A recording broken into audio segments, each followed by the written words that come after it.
first introductions of the Regional Center team, and then we'll go off and introduce our guest speakers.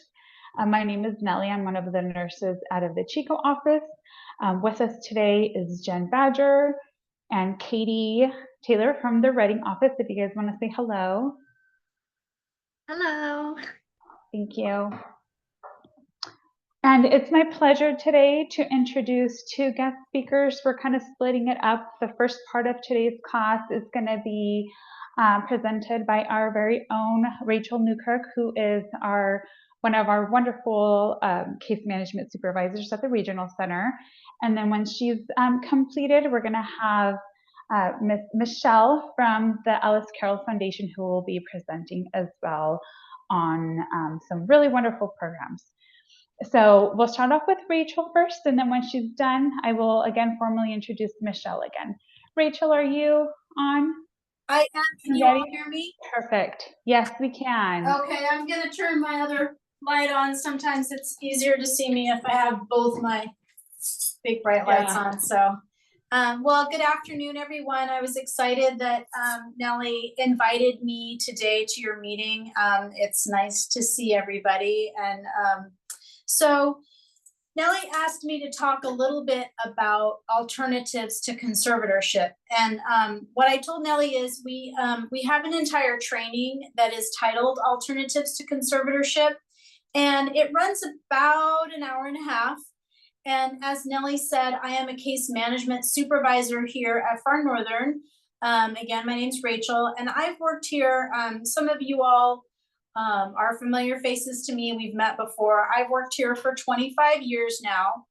And when I first started working at Far Northern, we would fund conservatorships for parents to conserve their adult children. We would do that sort of as a matter of course. If somebody requested that of us, we would go ahead and fund that. And we stopped doing that many years ago, where we would just sort of I don't want to say automatically rubber stamp them, but we did it a lot more commonly than we do now. We put in some criteria in place to kind of slow that down, so we weren't doing as many conservatorships. What I'm going to do today is talk a little bit about our history of conservatorships at the Regional Center, and then I'm just going to touch on some alternatives to conservatorship, which the Alice Carroll Foundation and what they do is actually on our list of things to consider when you're thinking about alternatives to conservatorship. So I'll talk a little bit about that, but really more than anything, this is probably a plug to encourage you to attend our alternatives to conservatorship training. The next one that we have is going to be November 20th, but that's in Spanish for Spanish-speaking families. We don't have the dates for our 2025 alternatives to conservatorship training yet, but I will get those to Nellie so she can send them out. And I do that training with Tammy Solano from the Office of Clients' Rights, who some of you are have met and know of Tammy. So as I said a second ago, we used to fund conservatorships for our adult clients when they turned 18 on a fairly regular basis. And about 10 years ago, we took a look at that and we realized that went against what our mission statement is, what we feel our purpose here at the Regional Center is, which is to empower people with developmental disabilities to be welcomed and valued members of their community, and to live in the least restricted environment possible, and to maximize their gifts and strengths. So we felt that what conservatorship is at its core, when you purchase a conservatorship over someone, literally when you go before a judge, you're purchasing powers. So in a limited conservatorship, which is what a lot of us are used to, that was set up for our system, and a limited conservatorship, there are 7 different powers that can be purchased. When we purchased conservatorships previously, which we still do occasionally, and I'll talk about that in just a second, when we purchased them previously, there were 2 powers that we didn't typically agree to purchase. And I phrase it like this because a conservatorship is a legal document. You have to go before a judge, you need an attorney, and you pay fees, and you're granted, if you're the conservator, you're granted these powers over a person, and that doesn't change once a conservatorship is in place. So when we funded it, the two powers that we didn't typically fund were for the conservator to determine social sexual contact, and for the conservator to determine whether or not someone could get married. But the other five, the ability to make educational decisions, the ability to access confidential records, the ability to contract, the ability to consent to medical information, and the fifth one will come to me in a second here. I'm drinking my afternoon coffee.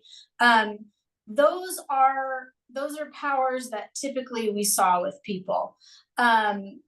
What we decided about 10 years ago is that there are a lot of what we call legal safeguards, so alternatives to conservatorship that that often address in a much more thorough and better way concerns that family members have, in a way that a conservatorship is not going to do. So for example, when a family on their own would purchase a conservatorship over their loved one who they were worried about, sometimes they would have the right to determine social sexual contact on there. Oh, I remember the fifth one, which is the most important one, I think, for a lot of you: determine residence, the ability to determine residence. So one of the things that would happen when families would purchase conservatorships and have that right to determine social sexual conduct and contact, one of the things they found was that local law enforcement really doesn't intervene. So I have a son, he just moved away to college, but if I were to conserve him and go through the process and he met the criteria, even if he were associating with or having social interaction, sexual interaction with someone I didn't want him to do that with, if the police came up to him and said, hey, your mom's your conservator, she doesn't want you doing this, do you know where you are? Do you know who you're with? Are you here against your will? If he said he knew where he was, he knew where he was with, and he was not there against his will, the police would not intervene. So sometimes people purchase conservatorships and go through that process thinking it will give them certain powers that it does not give.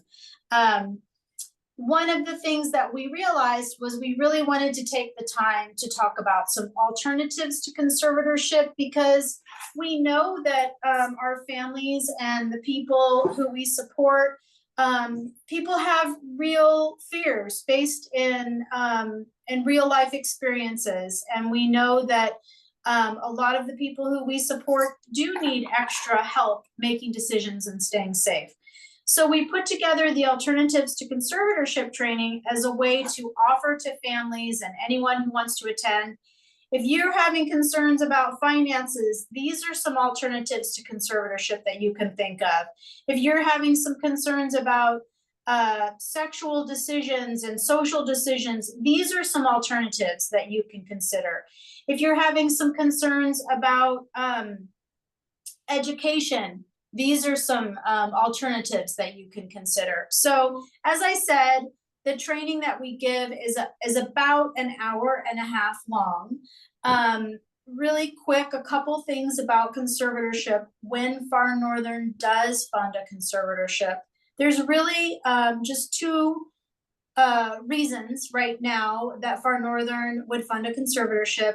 The one is if someone needed immediate and ongoing medical procedures, and the people in charge of providing those procedures were putting up barriers and saying that the person couldn't provide informed decisions about the medical procedures.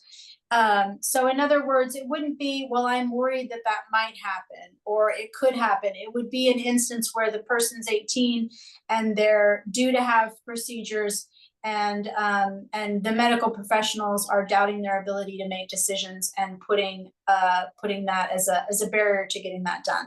So that would be one reason that we would take a look at funding the conservatorship. The other reason would be when one of our clients has a person in their life who we all have a reasonable expectation that that person may be waiting to do them harm.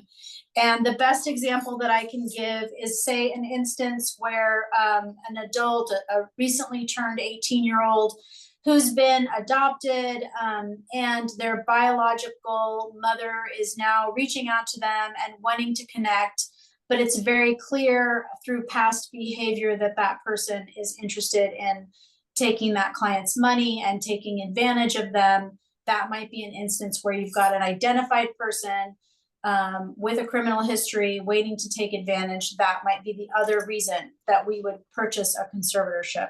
When we purchase conservatorships, we do not purchase them for a family member to be conservator. So we purchase them only for a third party, like an agency, to be conservator. So families can and do fund their own conservatorships, but when we fund it, it has to be a third party. It's not family members that we pay to be conservators. And no matter what, whether we fund the conservatorship or not, the regional center does have to pay for the psychological evaluation that is necessary to present before a judge to determine whether or not the person should be conserved. So we always fund the psychological assessment, even if we don't agree that the person should be conserved. So kind of moving along to the alternatives, and we do spend some time in the training talking about the fact that we recognize that that a lot of our clients do have barriers that make it hard for them to be safe. But that's the case for all people, right? All of us at one time were learning how to be independent adults in the world, and we're vulnerable to people cheating us, people taking advantage of us, vulnerable to making pretty big mistakes that cost us a lot of money. And so we recognize that for a lot of our clients, we've got the typical barriers that all of us had, and then you have this overlay of other very serious barriers to maybe always being safe, in terms of maybe the person doesn't use words to communicate, or maybe they have very severe mobility issues. We understand that those barriers can make it difficult to keep a person safe. We also understand that utilizing some of these alternatives to conservatorship will help a person to both feel empowered and able to make their own decisions and choices, and give them the support and the tools that they need to be able to do so in a way that helps them to stay safe. So in terms of alternatives, that's actually a lot of the training, and those are long lists, but I'm going to give you some for examples. Very often parents will want to conserve children who are turning adults, 18, because they're worried about finances. Well, I'm worried, he won't know what to do with his Social Security. He's not very good with money. Well, first of all, let's talk about some independent living skills. Let's talk about some tutoring and ways to help him with money. But second of all, becoming conservator does not mean that you become a person's representative payee. Those are two different things. And even if you are conservator, if you're not representative payee, you don't get to determine what happens with that Social Security money. It is not given to you. So becoming representative payee is a great way to help safeguard money. Doing a mutual checking account, helping tutor someone so that they can learn to take care of their own money. Durable power of attorney for finances is another great way to do that. So those are a couple of examples in the financial realm. In the realm of making residential decisions, the ability to determine residence, and educational decisions, contracting, the things that we have to give some thought to and seek the opinions of others and information to be able to make informed decisions. We have a lot of services at Far Northern that help with those things. So the Alice Carroll Foundation is a big part of that, right? Essential life plans, personal support networks, personal care protocols, all of those things will really help someone to be able to convey to others, this is me, This is what I want.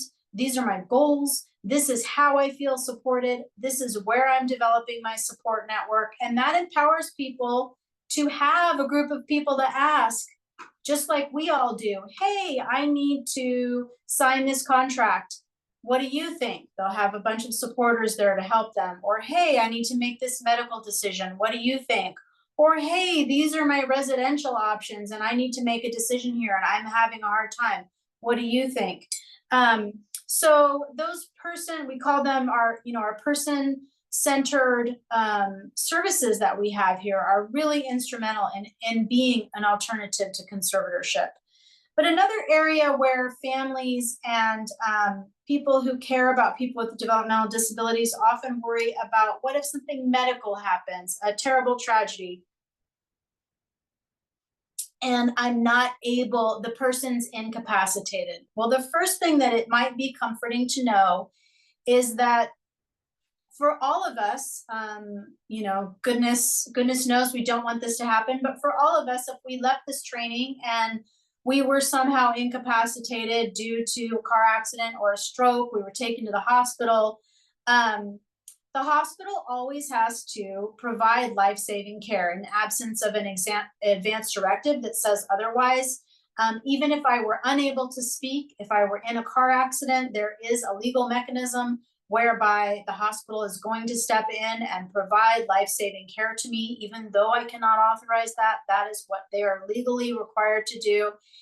Again, unless there's an advance directive saying otherwise. And they have people at the hospital social workers who will try to find my next of kin.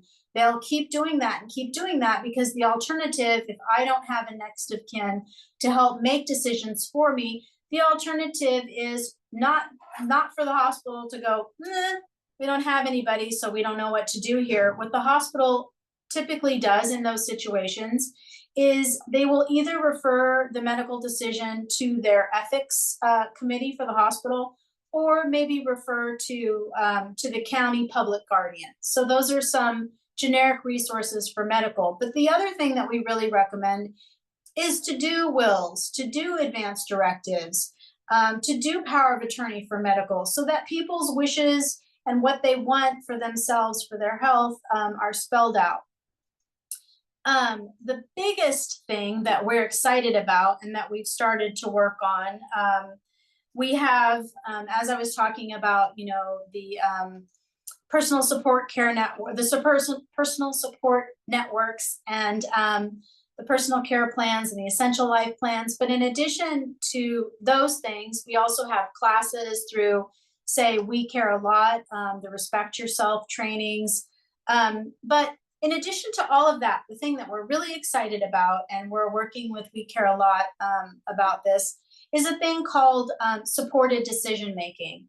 And in September of 2022, supported decision-making became a legal document in California. And so if you come to the Alternatives to Conservatorship training, we do have an example supported decision-making document that we show. But what supported decision-making does is, I'm going to use myself as an example. I don't know all of you, I know some of you, but let's say that I'm someone who needs help making decisions, and I have a supported decision-making document, and I want to indicate who is going to help me make my medical decisions. Well, right here before us in this meeting, I've got Jen Badger, who I know and trust. I have Nellie, who I work with every day and know and trust. And what I might say, if I was a client and those two women were my friends, I might say, well, gosh, I know two nurses. I'm going to have those two gals be on my supported decision-making team for my medical decisions, and I will talk to them. So it doesn't mean they make my decisions for me. It means that I talk to them and they help me make an informed decision. And so a supported decision-making document breaks down a person's life into financial area, relationships, medical, and then the person decides, this is the group who's going to help me with this decision, these decisions, this is the group that's going to help me with these decisions. And it can be different people depending on the area. I would definitely want my dad helping me. My dad's 82 and I trust him very, very much. I would want him helping me making decisions in all areas of my life, financial, relationships, medical. My mother and I have a little bit more of a strained relationship, and I wouldn't really want her help with my relationship decisions because she tends to be fairly judgmental. So I might say, well, for my mom, I'm just going to have her help me with my residential and my financial decisions, but not my relationship decisions. So it really spells it out very clearly who your supporters are. And then those people sign on for the responsibility of helping you to learn what your options are. And we kind of go into how they do that. I think with the time I believe that Nellie told me I had, which was about 20 minutes, that I've kind of burned through that. So as I said, I will give Nellie the new dates when we have them, but if I don't know, Nellie, if you wanted to do questions or had time for questions, totally up to you. Or Nellie, if there was something you wanted me to speak to that I didn't get to. No, that was wonderful, Rachel. We can give it a few minutes if anyone has any burning questions. You can use the chat box or unmute. Or if something comes up after, you're feel free to email me and I can, pass it along to Rachel as well. Absolutely, yes. I want to say one other quick thing, and I do think this applies. We talk about this quite a bit in terms of people who live in residential care. Some conservators feel, unfortunately, and this is not correct, that being conservator means that they get to choose what they want for the person. So if I were Nellie's conservator, and Nellie, I hope it's okay that I'm just going to use your name because it's easier. If I were Nellie's conservator, and I thought, well, I can make Nellie's decisions for her because I'm her conservator, and I'm going to do what I want for Nellie. I want Nellie to eat this type of diet. I want her on a Mediterranean diet, and I want Nellie to go to church with me on Sundays, and I want her to do these things.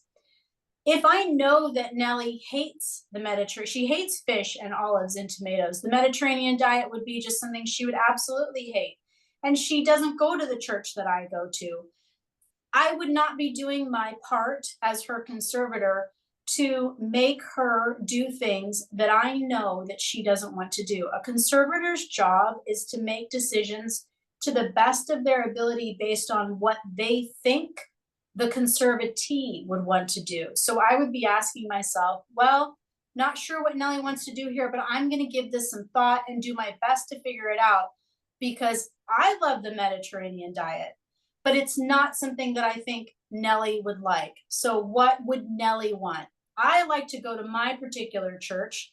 Nellie doesn't want that church. What would Nellie want? So often you hear from conservators this mistaken notion that they have the power to make decisions for someone as they would want that person to live. And that's not actually correct in terms of a conservatorship. And that's one of the reasons that Tammy Solano from Office of Clients' Rights is there, is to help people to really understand that's technically not what a conservatorship is. So thank you. And yes, I'll send you the dates. And if you have questions, I'm sorry, I felt like I speed talked and fell all over myself, but hopefully you all got something out of that. And I really appreciate being invited. Thank you, Nellie. Thank you so much, Rachel. That was wonderful. And I think that's a really good transition to now present Ms. Michelle from the Alice Carroll Foundation, who's going to speak a little bit more about some of the programs that they offer and just give us a brief overview on how you can get some of the clients referred to the program. So thank you, Michelle. Hi, Nellie. Hello, everyone. We have a presentation. My colleague Sarah Ramey and I are going to do a little presentation. Do you mind if I share my screen? No, that's fine. Please do.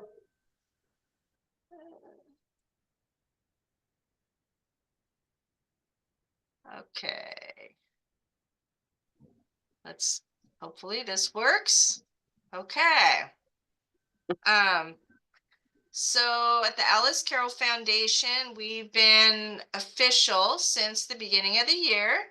And here's our Alice. This is our owner, Sarah Carroll. This was her sister. And she was an amazing sister, and so we honored her by calling our new nonprofit after Sarah's sister. So this is Sarah and I, and we at the Alice Carroll Foundation, we're so excited to be offering our programs to our clients, and we go out and have fun every day with clients. It's Yeah, we do. so rewarding. So Yeah. So I'll start off with what Advanced Care Planning. It's our newest program, and it's the only one in the state of California that we know of. Advanced Care Planning is basically an advanced directive for our client. And so there's a lot of, there's some variables that need to happen before we do the document, and that's what we're going to talk about today. So advanced care planning is basically for anyone wanting to plan a future. Doesn't matter what the age is. It doesn't, they just have to be able to have the capacity to make an informed consent. So that's the first thing we do when we go out and meet with the client. We talk about what an advance directive is. We talk about some of the decisions that they're going to need to make, and then as our capacity test, we pretty much have them repeat what we've talked about them with so that they understand what the document is. And I've done many of these, and it's pretty rare that somebody does fail the capacity test, but it does happen. And then we look for supported decision making. If we can do the document with supported decision making, we have created our own document for supported decision making according to the state laws. And so it's not a hard thing to do. We've done a couple with supported decision making, and it really is helpful for the client when we can do this. So assessing competency, the ability to understand the information, that they have the authority to make these decisions, that they communicate the decision and the rationale for making it, as well as the ability to make the decision that's consistent with their own values and be able to explain that. So if they can't do that, then we try to do the supported decision making with these important facts. That they retain their legal decision making authority. The supported decision making agreement is entered into freely and terminated at will, and they actively participate in the decision making. For this document to be legally enforceable, we need 2 witnesses and then 2 people who actually can make those decisions. So it's like actually when we do the supported decision making advance directive, we have to have 6 people to do that one document, but it's necessary. So advanced care planning is preparing for a sudden event. In case there was something that happened, an accident, a stroke, something that took the ability away for that person to be able to communicate what they would want at the end of life. And then also they need to be able to understand and be able to say if they want to have CPR or be resuscitated. We talk about the surviving SCPR. Many people, and I have seen this so many times, many people don't understand that CPR is not like the TV. 2 people out of every 100 individuals, survive CPR without, let me start. 26% of 100 who receive CPR will leave the hospital alive. Only 2% or only 2 individuals from that 26 will not have some sort of brain damage. It's very dangerous. And and if you're weak or older, or you have bad health, it's even less, you have an even less chance of surviving CPR. So ACP is important because you want to have a voice at the end of your life. If you don't have an advance directive, you're not going to have a voice. So you want to find the right voice. You want to have a healthcare agent that will help you, that knows you and knows what you would want to choose in the event that something would happen that you could not speak for yourself. So the 4 goals of an ACP facilitator are to support individuals of all ages and abilities in making end-of-life decisions, to assist individuals with having an advanced care plan conversation, and to help individuals communicate end-of-life strategies, and then we create the document. So this is our document that we use. It is from the CCCC, California Coalition. Oh, Of compassionate care. yeah, that's it. Yep. And then our supported decision-making agreement matches this document. And so they go hand in hand. But this document is legal in the state of California. We could actually we're licensed to do any advance. If they didn't want to use this one, we could use the California state one. We are certified to do any advance directive in the state of California. Oh, double. Oh, what happened here? Okay. So if your client is conserved, it would depend on, as we just learned, the type of conservatorship. If they're if it's a medical conservatorship, then we would not even be able to do that. That medical conservatorship would override our document. So it wouldn't even be worth it for us to try to do a document. So we have only had a couple times that we've called and said, oh, this client's conserved. And so, but usually we just get our documents and we go out and we do it. So I'm going to turn it over to Sarah, and she's going to talk about our facilitated personal care plan. So our facilitated personal care plans, they've been around for quite a while. The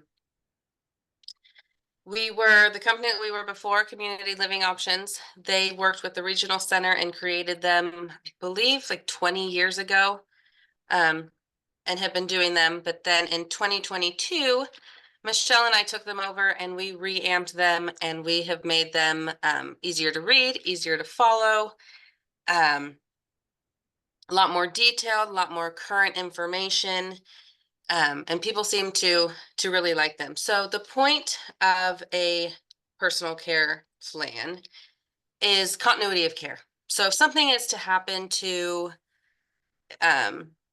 your client's current caregiver, or just even if a new caregiver is coming in, this document makes it really easy for them to read it and know exactly how your client likes to be taken care of, down to their favorite color of socks. I think we have a list here somewhere it'll come up, of everything we go through. But yeah, how to help with personal and intimate care, where they like their personal care to be done, when they're at home and when they're at school or day program or work, how to protect their privacy. Then we go into real detail about all their personal care routines, their toileting, their bathing, their dressing, where and how they like to eat, their daily, weekly, and weekend schedules, menstruation, if they're female, how, just in general, how they like to be helped. Then we go into technology, and if they need assistance with technology and what technology they have, and Then we explore their likes and dislikes. And then it's kind of finaled up with their medications, and we say how to administer them if they're complicated meds. We list them all, the dosages, all that, and then if they have any allergies. So it's a super detailed plan. We try to get everything we can in there. And it's a pretty colorful, their favorite colors, their favorite pictures, items. There's kind of some examples of what they might look like. And so it's easy for somebody to go and read. So it's kind of a 7-step process. We begin by prepping for the interview. We go through all the documents that are sent to us, so we kind of have a little overview before we meet with them. And then we go and interview either the client if they're capable, or their family. Then we both write up a plan and we create the document. Then we send it to the family for approval, because we have found that usually brings up some more stuff that we didn't talk about in the initial interview. And there's stuff that families want to add to make sure that it's as detailed as possible. Then we update the document with any corrections, and then we publish the plan in a bound, it's like a spiral bound book. And we mail that to them with kind of just a regular black and white copy. And we also send them a USB so that they can update it if they need to, or when they need to. So that's pretty much it on those. We try and keep them, like I said, as detailed as we possibly can to keep that continuity of care. So we get so detailed, we even ask them their shampoo, their toothpaste, what their favorite foods are, what their favorite colors are. If they're a child and they have a special stuffed animal, everything, their favorite movie, it's very, very, very detailed. So, and we can come back and do the report every year if necessary. So, personal support networks. So, Sarah, jump in if I forget anything. Perfect. So this is also a very, very new program. We've only been doing them for a little over a year. Support networks are, as Rachel was talking about, they are there for support. Like, we want to put together a group of individuals, sometimes their family, their friends, members of the community, that support an individual with disabilities. And the network members can just deal with the client or do things with the client, or they can do things with the network. It just pretty much depends on the network, and every network is different. Yep. We just now have enough clients where we can do group activities, which has been really fun. And seeing our clients work together and do things together has been really neat. So the network description, the networks consist of a person at the center, network volunteers, and a facilitator, which is us. The program is designed to build relationships and get the individuals out into the community. And the members can be anybody. And so we actually work with the individuals for about 6 months before we even try to put the network together, because we have found that it takes about that long to get to know each client, since we're only really seeing them about a couple times a month. Yeah. So we start out every network with a interview, which is almost as detailed, sometimes in a way a little bit as detailed as our facilitated personal care plans. And then we build this network strategy about the client and the client. So this is really helpful when we're building the network, and somebody who's not a personal friend or relative, but somebody that's from the community, we can give them this strategy, and it really helps the person join the network without because I mean, they don't have to go to the client and ask them all these personal Yeah. questions, and Yeah, a little that kinda snapshot of helps. the Yeah. client. Yeah. And actually, recently we just did a network strategy, and we gave it to the client. He was so cute. He goes, "Oh my gosh, this is like me on paper." Yeah. It was great. And then the next thing, after we build the network strategy, we build a work plan. And it's a 6-month plan of like network priorities and things that we want to take the client to do. And we found that we try to do, now that we have enough to do a group activity, we do one group activity and 1 or 2 individual activities with each client for the first 6 months. And then after that, we try to bring other people in and start building the network.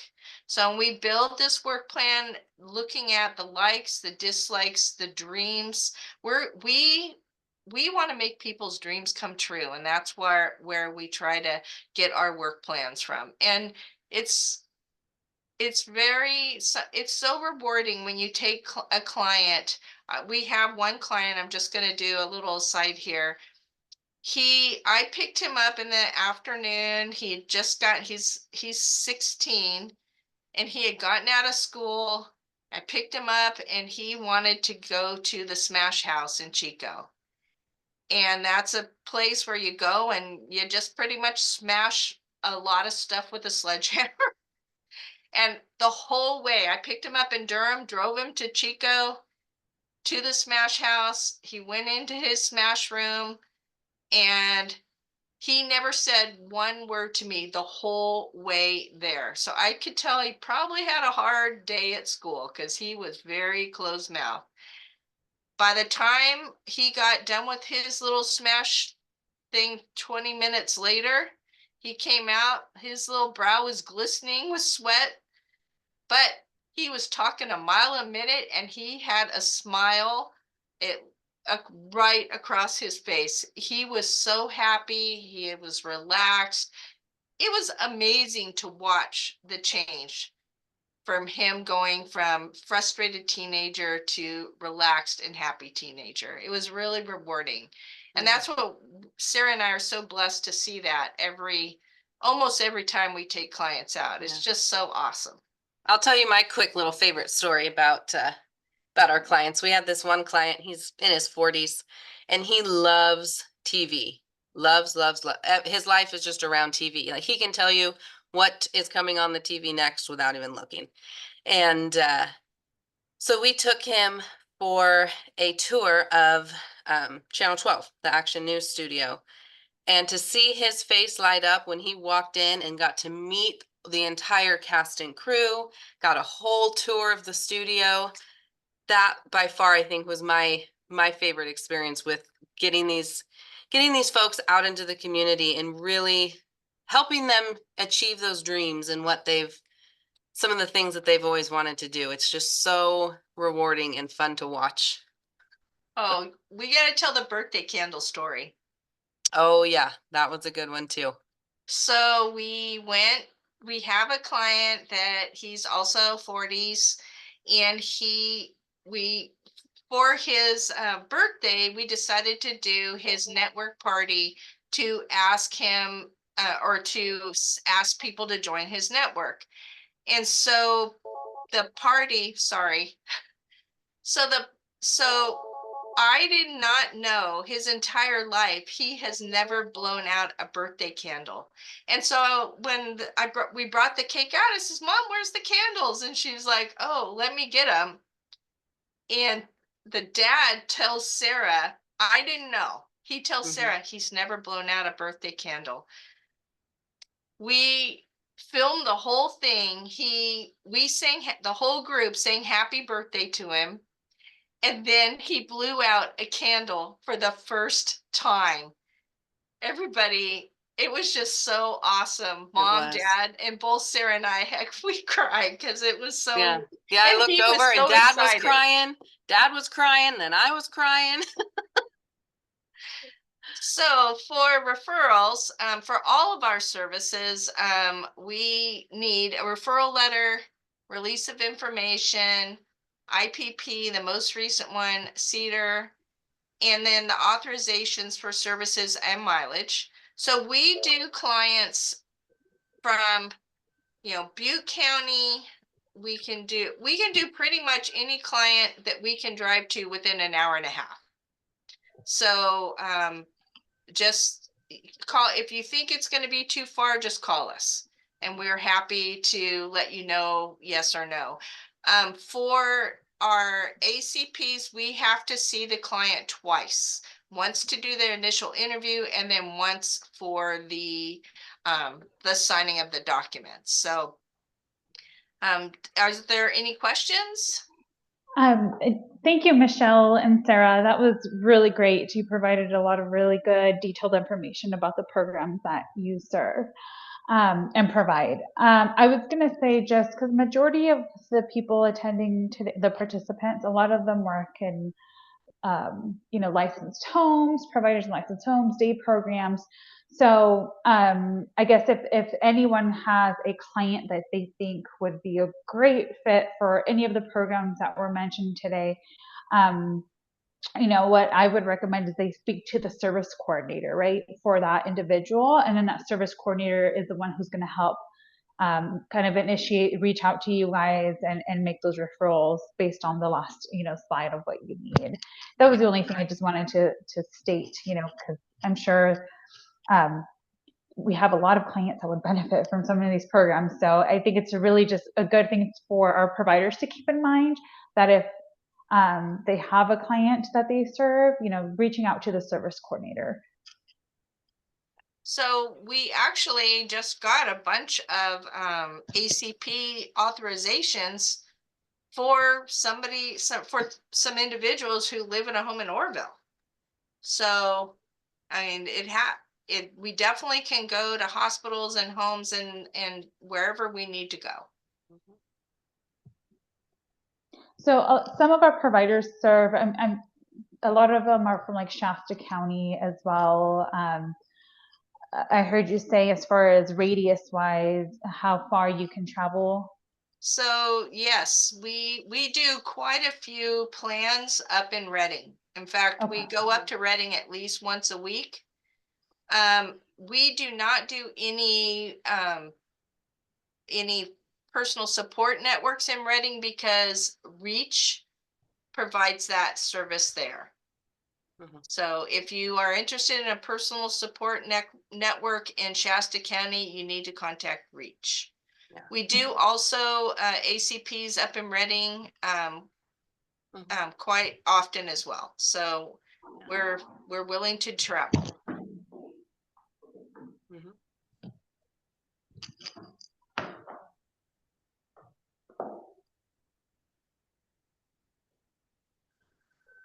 Does anybody have any questions? Okay. Thank you so much for inviting us, Nellie.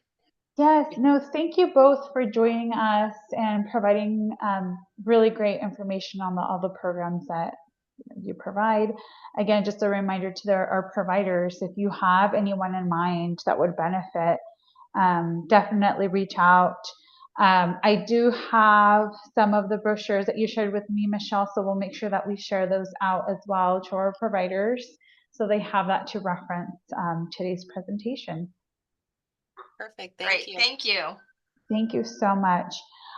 Before we let everyone go, I did want to talk a little bit more on consent, because I know that was a big discussion, and both Rachel did a great job talking about, conservatorship and alternatives to conservatorship. I figured since we have a few more minutes, I thought this would be a good reminder in regards to what do we do in situations when clients who are not conserved and don't have family members are hospitalized and we're needing, consent, because that comes up a lot. And I figured it would be a good time to just remind everyone here. I'll pull up my screen really quick.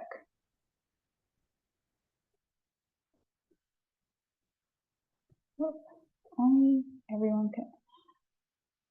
Try.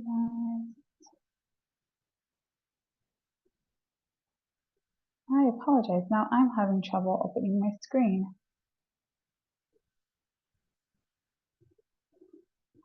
Okay, I'll try one more time. In either case,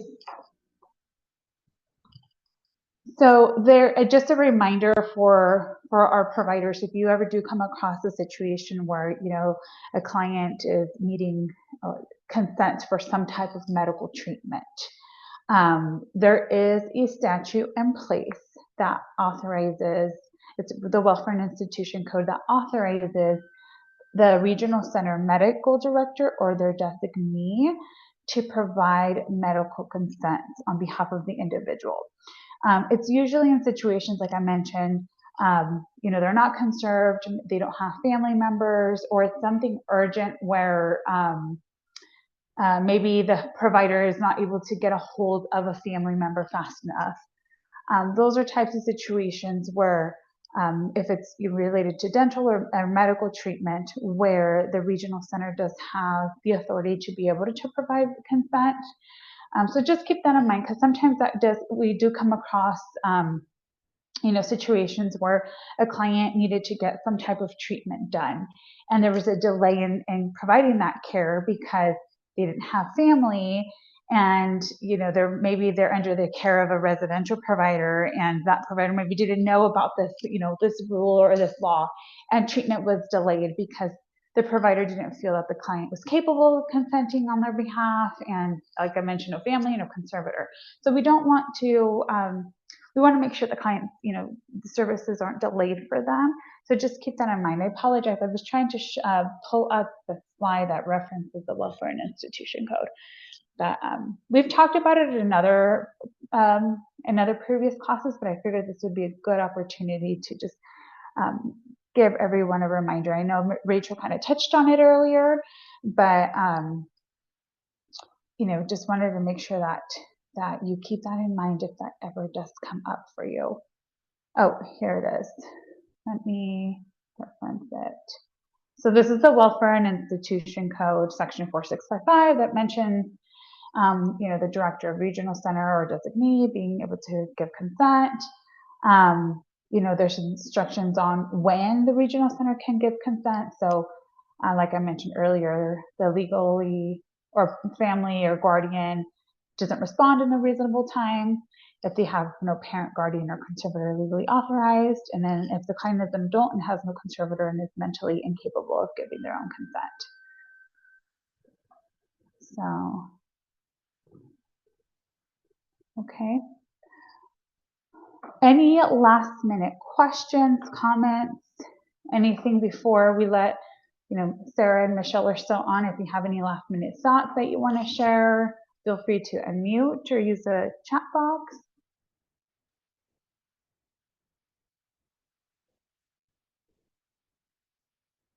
No. Okay, then. Well, I again want to sincerely thank Michelle and Sarah, and also Rachel. She may have already left us, but thank you, the three of you, for taking the time and providing such valuable information for our providers today. We really appreciate it.